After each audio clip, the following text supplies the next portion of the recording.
Afryka się rozpadnie. Dosłownie. I to całkiem niedługo. The African continent is pulling apart from the Rift Valley. The crack reached the house. It's happening before our eyes. To, co teraz widzicie, to olbrzymie szczeliny w ziemi, które przeraziły mieszkańców Kenii. Nie powstały one przez suszę, lecz przez ruch płyt tektonicznych. To zapowiedź rozpadu Afryki na pół i powstania zupełnie nowego oceanu, a co za tym idzie zmiany, która będzie miała ogromne znaczenie dla geopolityki. Oczywiście nie spodziewajcie się, że stanie się to w perspektywie 10, 20, 50 czy nawet 100 lat. Geolodzy przewidują, że stanie się to w dalekiej przyszłości, czyli za miliony lat. Niemniej pewne skutki tego zjawiska odczujemy już niedługo, a pewne efekty w postaci olbrzymich szczelin w ziemi widać już teraz. You are kidding me. Absolutely awesome. I was expecting a small crack in the ground. Oh my lord, this is fantastic.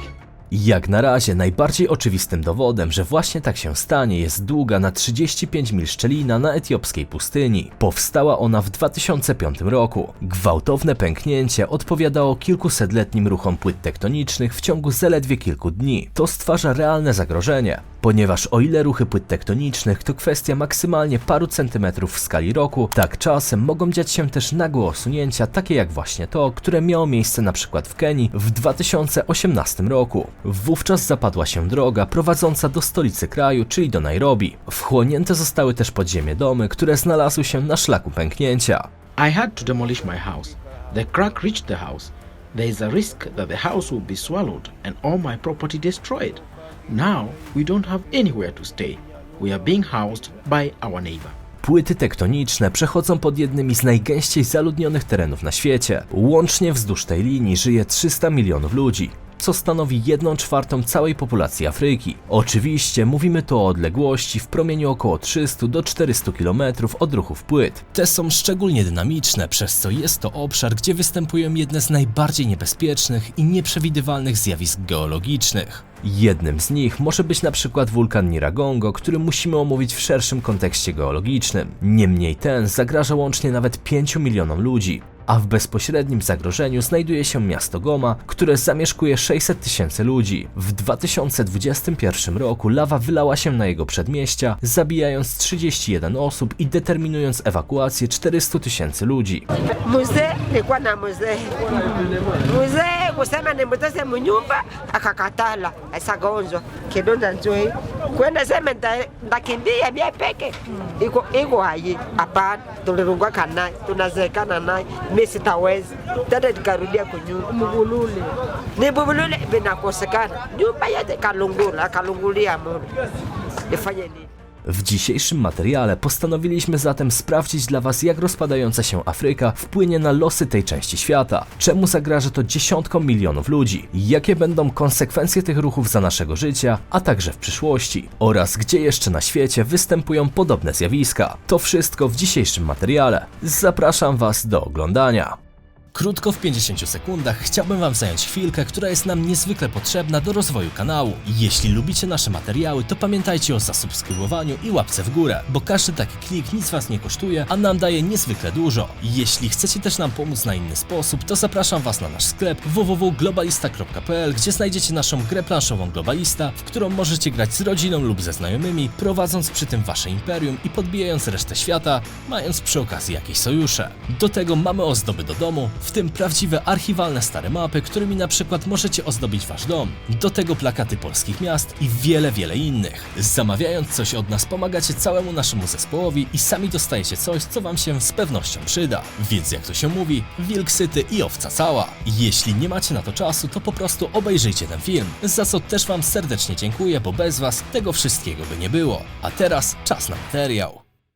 To, co teraz widzicie, to mapa tak zwanych wulkanów dekady, czyli obecnie najgroźniejszych wulkanów, których to erupcji nie jesteśmy w stanie przewidzieć, a ta może wydarzyć się dosłownie w każdej chwili. Miejsca ich występowania nie są przypadkowe. Jeśli nałożymy na to mapę płyt tektonicznych i ich ruchów, to możemy dość jasno stwierdzić, że są one następstwem ruchów geologicznych naszej planety. To, co wydarzy się w Afryce, jest najlepiej widoczne dla naszego oka, ponieważ co kilka lat pojawiają się tam wielkie wyrwy w ziemi, a całe to zjawisko jest dość dynamiczne. Jednak tak naprawdę najbardziej spektakularne i niebezpieczne wydarzenia tektoniczne dzieją się tuż nieopodal Japonii, niemal wzdłuż całego Oceanu Spokojnego, który spokojny tak naprawdę jest tylko z nazwy, ponieważ to, co dzieje się tysiące metrów pod powierzchnią wody, to prawdziwy Armagedon. Pacyficzny Pierścień Ognia to strefa częstych trzęsień ziemi i erupcji wulkanicznych, złożona z pasu rowów oceanicznych, łuków wyspowych i aktywnych wulkanów. Rozciąga się na długości 40 000 kilometrów. W Pacyficznym Pierścieniu Ognia znajdują się 452 wulkany i występuje tu około 90% wszystkich trzęsień ziemi na świecie. To też tam znajduje się najwyższy wulkan na Ziemi, konkretnie Masyw Tamu.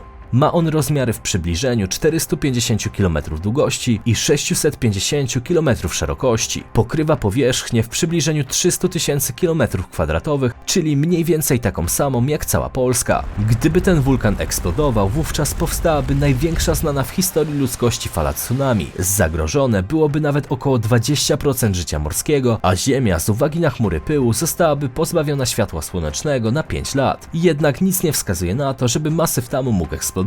Na ten moment uważa się ten wulkan za wygasły. Niemniej znajduje się on właśnie na Pacyficznym Pierścieniu Ognia. Pokazuje to tylko skalę i siłę dryfujących płyt tektonicznych i towarzyszącym im zjawiskom geologicznym. W rejonie archipelagu Tonga w 2015 roku w wyniku potężnej eksplozji podwodnego wulkanu, której to siła była większa niż bomby zrzuconej na Hiroshimę, powstała niewielka wysepka. Była ona przedmiotem badań naukowców w kontekście tego, jak wygląda kolonizacja lądów przez nowe życie. Okazało się wówczas, że pierwsze pojawiły się tam drobnoustroje z ziemi, a nie bakterie. Niemniej w 2022 roku w wyniku podobnej eksplozji ta wyspa dosłownie wyparowała i pojawiła się nowa, którą teraz widzicie. Prawdopodobnie podzieli los swojej poprzedniczki. Swoją drogą nazywa się Huga Tonga Huga Ha'apai.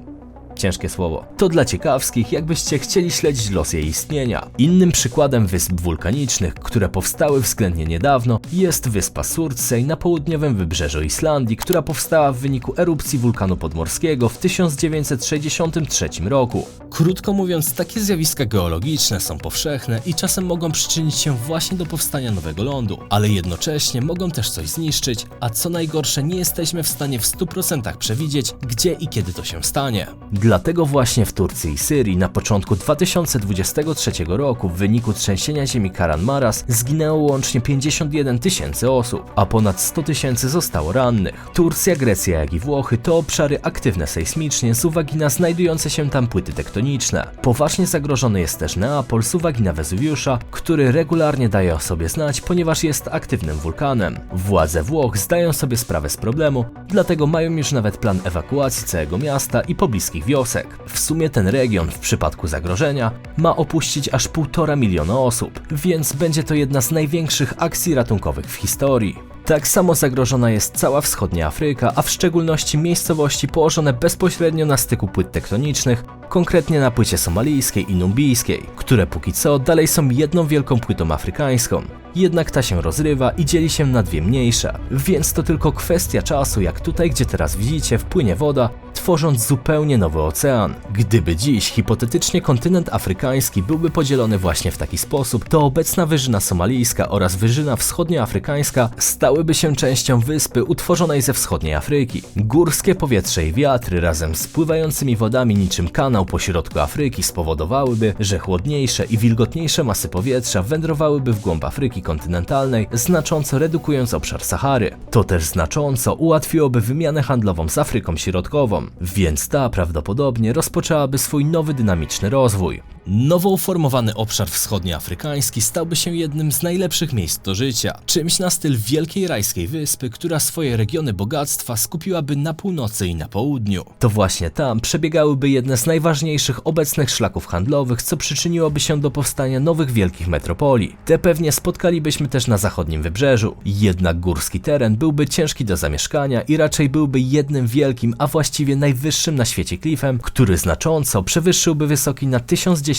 metrów hawajski klif Maloka. Wschód pozostałby względnie płaski i prawdopodobnie suchy, pozostając przy tym jednym z najbiedniejszych miejsc na świecie, zwłaszcza w kontekście centrum tej wielkiej wyspy. Warto też nadmienić, że to właśnie góry somalijskie staną się najwyższymi górami na świecie, które póki co tylko się wypiętrzają, ale za 200 milionów lat po zderzeniu się z dzisiejszymi Indiami osiągną wysokość nawet dwukrotnie wyższą niż obecnie Himalaje z Mount Everest na czele. Pozostawiając jednak wodze fantazji na boku, trzeba skupić się na tym, co już jest i jakie realne szanse i problemy będzie to stwarzać w następnych latach. Przykładem może być depresja Afar, czyli potrójne połączenie płyt tektonicznych, które znajduje się w Etiopii i Erytrei. Ta cecha geologiczna jest jednym z największych aktywnych obszarów wulkanicznych na Ziemi. Z powodu tej aktywności wulkanicznej dno zagłębienia składa się z lawy, głównie bazaltu, co bezpośrednio wpływa na bogactwo minerałów oraz możliwości energii geotermalnej. Chociaż tereny te są ciężkie dla osadnictwa z uwagi na aktywność wulkaniczną oraz temperatury, to jest to genialne miejsce w kontekście potencjalnego rozwoju energetyki i branży wydobywczej, ale też tej turystycznej z uwagi na unikalny, niemal nieziemski charakter tego miejsca.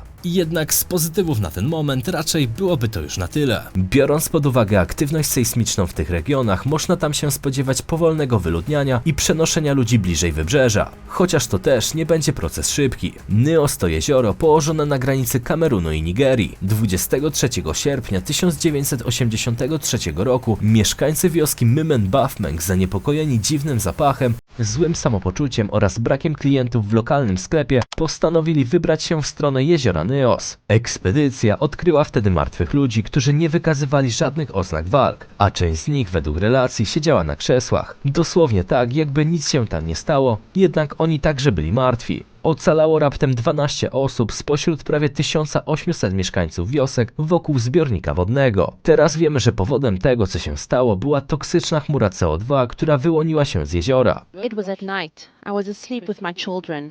I heard an explosion but didn't make much of it. When I woke up the next morning, I discovered some of my children were dead. Those who were still alive would cough out some powdery substance. I was also affected.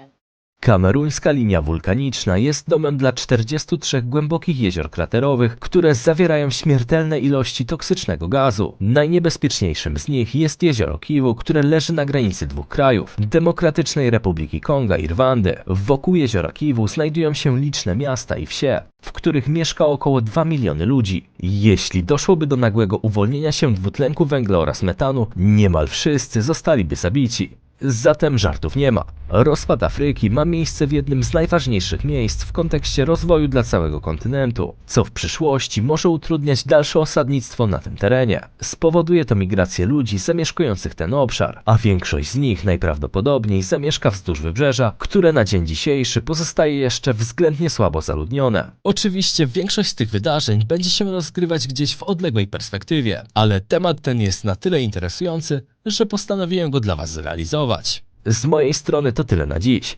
Trzymajcie się. Cześć.